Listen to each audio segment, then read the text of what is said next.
Welcome, people. Welcome back to another dose of the Daily Gaffer. I was going to say another unexpected dose, but I think you guys kind of expect these now. It's become part of your fabric, your daily routine. My name is Mr. Wrong and Strong. Or you can call me by my actual name, which is Jesse. Anyways, forget all that. I'm back with another Daily Gaffer. For those of you who are new, welcome to Armchair Gaffers. I'm Wrong and Strong. This is the Daily Gaffer. And for those of you who aren't new, welcome to Daily Gaffer. I'm Jess. This is Armchair Gaffers. Today, I am going to talk about Arsenal. Now, guys, I want to talk about Arsenal to non-Arsenal fans. Obviously, those of you who are familiar with the show know that I am an Arsenal fan, unfortunately. No one's perfect.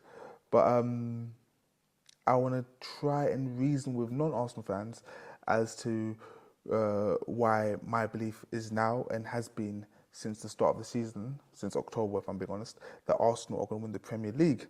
But before I continue, please, if you're new or if you're watching without subscribing, please subscribe, guys. And if you don't want to subscribe, that's fine, as long as you tune in. But at least hit the like button. It's free, doesn't cost you a thing, and it helps us fight the machines known as the algorithms. Because they're working against us, brother. They're playing against us. Mother's life. Anyways, now we've got that out of the way, let's get to today's Daily Gaffer. Like I said, I am focusing today's show on Arsenal and 3 reasons, which I haven't fully thought out yet, 3 reasons why I believe they are definitely going to win the league. The most recent game was a 3-0 win against Fulham, away at Craven Cottage, and they won the game in the first half, and throughout the whole second half were just in cruise control. And this is a game that many expected to be a banana skin for Arsenal. Although they won against Bournemouth in the previous outing, they were getting a lot of stick for being 2-0 down to the team that are bottom of the Premier League. Of course, my view on that will be different to yours and to an Arsenal fan and a non-Arsenal fan. So I was going to play a clip. This was what I found on ESPN FC, which is now my new favourite YouTube channel. And I saw this immediately after the Bournemouth game. And I want you guys to tell me what you think. If you were to go glass half empty, could you say that there's signs of the season catching up with them here? No. No. Absolutely not. Listen, this is a team that's going for its first Premier League. So that's Charlie Nickel, by the way. He is he's one of my favourite pundits. League title with this group of players. If anybody thinks that they're going to turn up and be half asleep because they played a Europa League game in midweek, you're absolutely kidding yourself. Kidding yourself. You know, I would suggest, had Arsenal won the league the last 3 years on the trot, maybe they would take their eye off the ball. Maybe they would just think they're going to turn up and win the game. But when you're going for your first title, when you're going to win the Premier League and you're at the top, it's not possible to go to a place like Fulham and be half asleep and think you just got to turn up. And there's nothing to suggest from the first game this season. So he's basically saying what I've been saying is because Arsenal haven't won the league, because it's not something that they're taking for granted. That's the reason why complacency won't settle in. People like to say that Manchester City have been here before. They've been in title showdowns with Liverpool and in the past Manchester United, and they're well drilled and well versed in this kind of warfare. And I say that's true, 100% facts. But let's not kid ourselves and think that this Man City team of the season are anything like the previous iterations of Manchester City teams, okay? And what I also want to say is that Arsenal, in some way, shape or form, have also been here. And what I mean by here is being in a position where they've got it in their hands and they've let it slip, okay?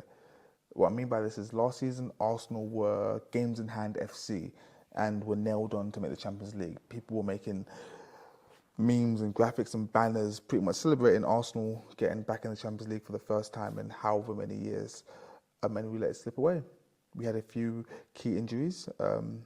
Ben White, Thomas Partey, and we had to rely on Alexander Lacazette towards the end of the season, and our season got derailed for many reasons.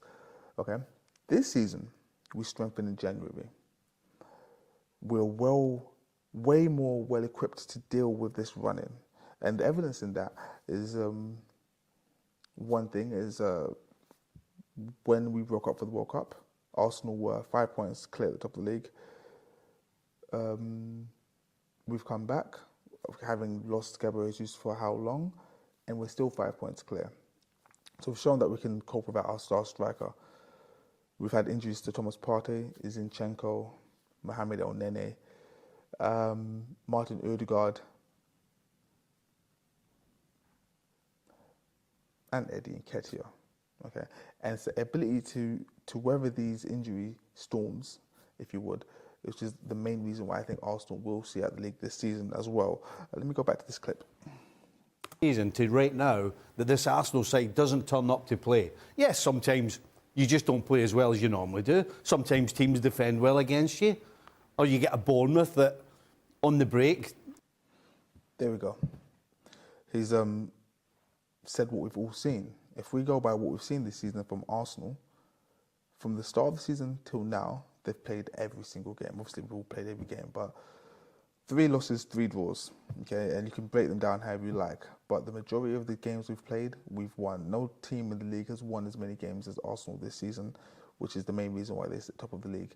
And so for Arsenal to not win the league, we have to assume that they are going to essentially forget how to play football between now and May 28th, and that's just not going to happen. But I'll tell you what, there's one thing that's not going to happen at Fulham, and Arsenal are not going to turn up and be half asleep.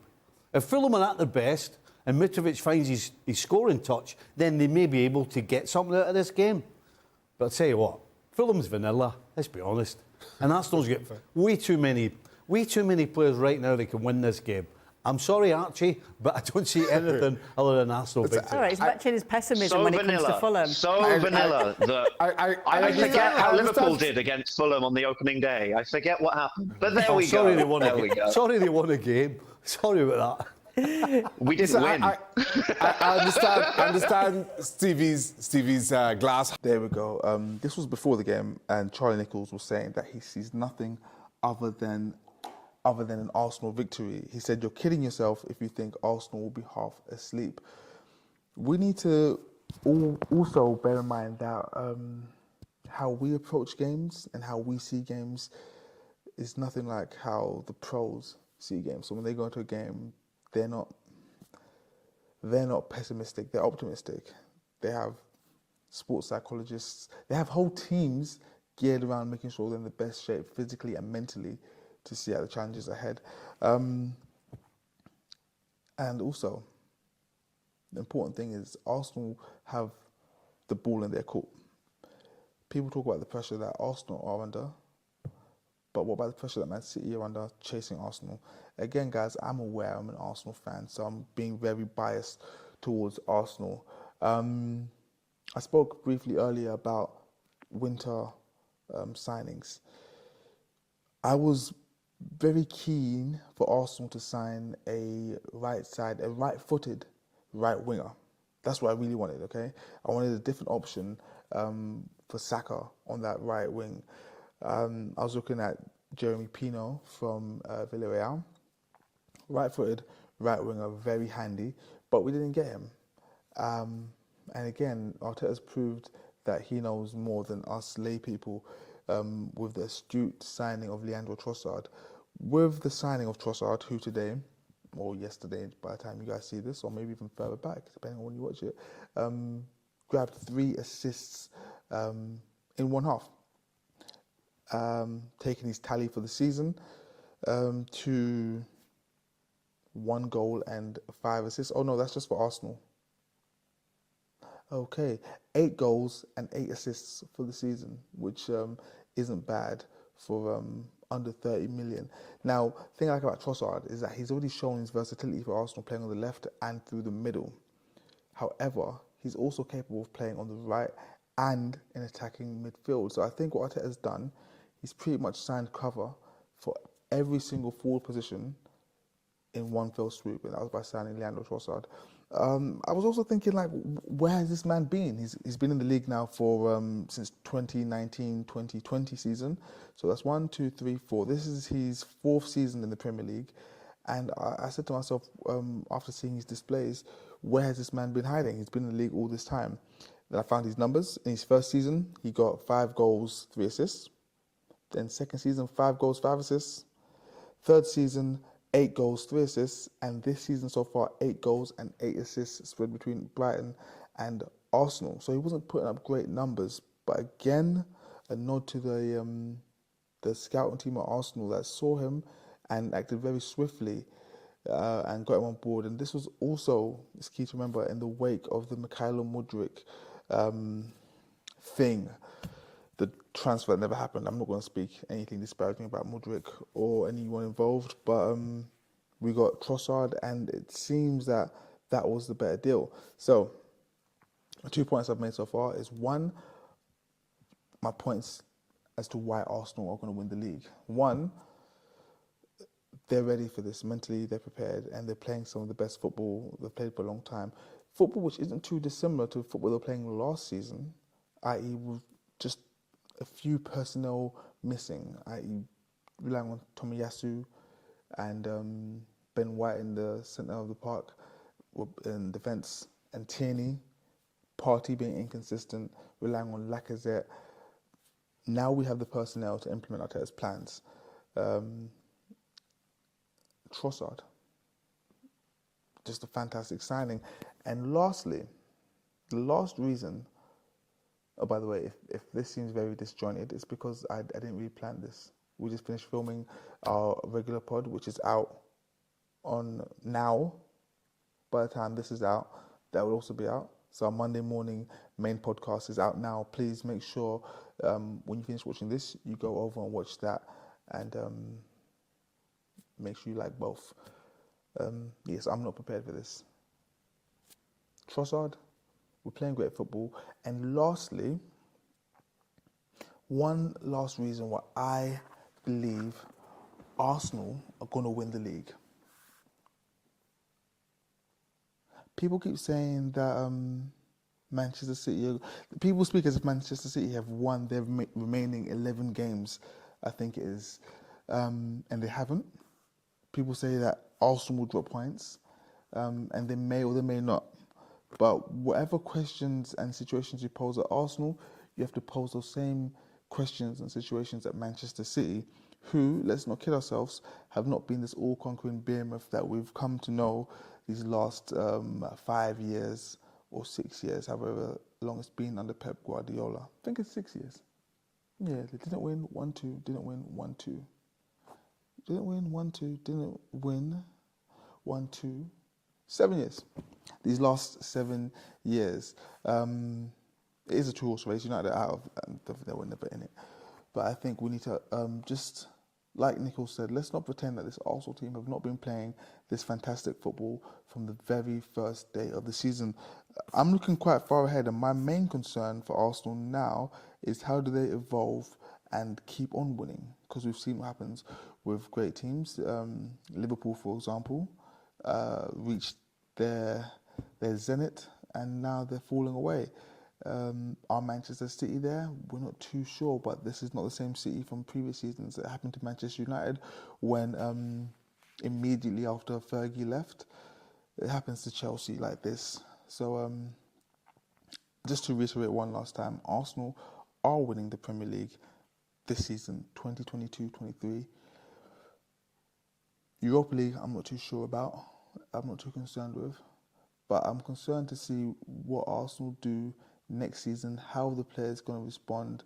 Will it be a massive come down and will they end up 8th in the league? I wouldn't be surprised if that happened, if I'm honest with you.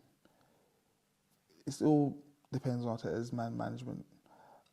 That's it, guys. Today I'm not doing any gossip, and the gossip columns. I was wary as well about doing this because I didn't want to repeat things that I may or may not have said in the main podcast. So if there are things I repeated, forgive me. I'm only human. I'm only human. Yeah, that's it. I've been Mr. Wrong and Strong. This has been the Daily Gaffer.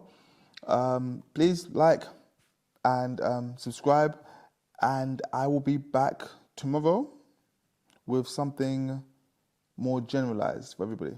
Okay? Hope you've enjoyed, and I'll see you soon. Peace out.